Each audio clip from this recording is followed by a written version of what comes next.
Alright guys, so this is video part number 3 about removing a head gasket. I'm just taking this whole engine apart pretty much. You know, I'm not all pro. I think it's looking pretty bad to me, and you know, there's many stuff that are really bad to me. You know, the water pump, you know, all the pulleys, you know, I mean, this engine was probably stuck for a while. But anyway, I want to continue where I left off. So I was able to take the intake manifold out, and I'm gonna be absolutely honest with you, it was not easy. I mean, for me at least. So what I did, I want to show you this, guys. So I know it's happening for a lot of people who are new at this. So I stripped the rear bolts. I don't know how well. Yeah, so I stripped, there's okay, so there's 2, 4, 5, you know, 1, 6, oh, sorry, 7, 8 bolts total, right, for the intake manifold. And this is the hardest one to get out because this is right by the firewall. So it's, I end up stripping it, and I was able to remove it with those stuff. It's called Arwin bolt gripper. It was really good.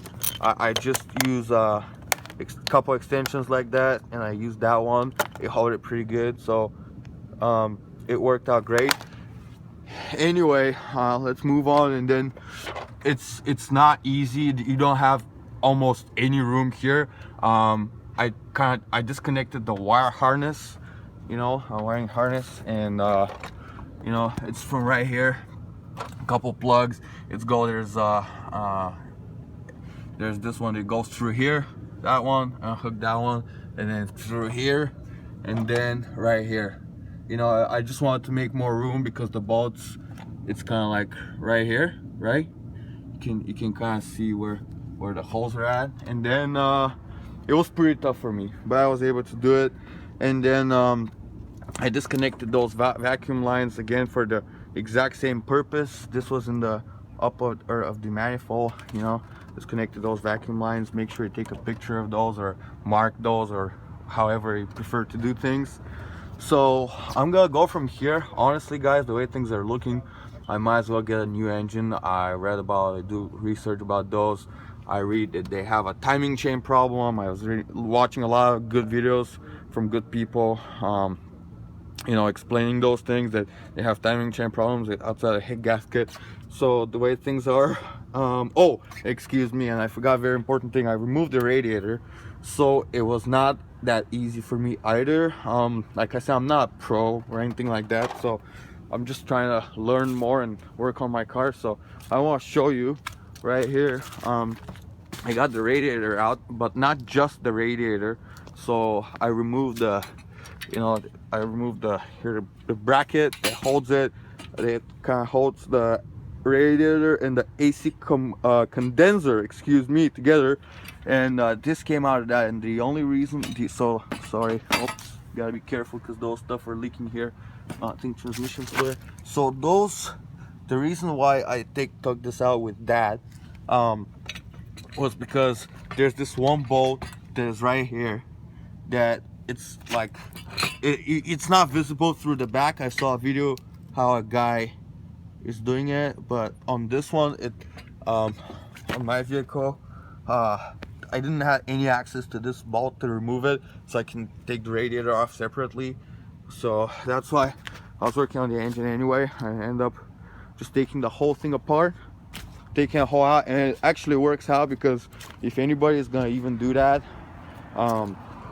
if anybody's gonna do a job like that, they will need the room to get in there. You can actually step on here.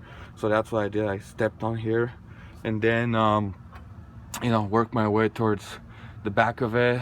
And then I guess I'm gonna remove the fuel rail right now. I'm gonna continue. I'm probably gonna remove the alternator as well, you know, and I'm gonna start disconnecting those fuel lines right here, and you know, getting things clear towards start removing the valve covers themselves. Probably gonna take off the power steering reservoir. Probably should have done that already, but yeah. So there you go, there's that. That's what I did today so far. I removed the intake manifold successfully, which is good stuff. And Oh yeah, and one more thing. So you see in this right here, you see this hole, where it goes in there is that, and I kind of was able to wiggle it. It was kind of hard as well, but if you want to try remove that, that will be actually because I might as well if I might have twist that a little bit, honestly, just from the pressure of removing it. But it'll probably be easier. I tried this a couple of times. I'm gonna need to get a special wrench for that, to remove that, so I can take that out of the way so it's not in your way. But yeah, I guess that'll be helpful. Again, like I said, I may be helpful for people who want to see this part apart and piece to piece, and you know, removing valve covers or whatever kind of job you want to do. So yeah, I'm gonna go ahead and work my way towards it. So there you go, guys.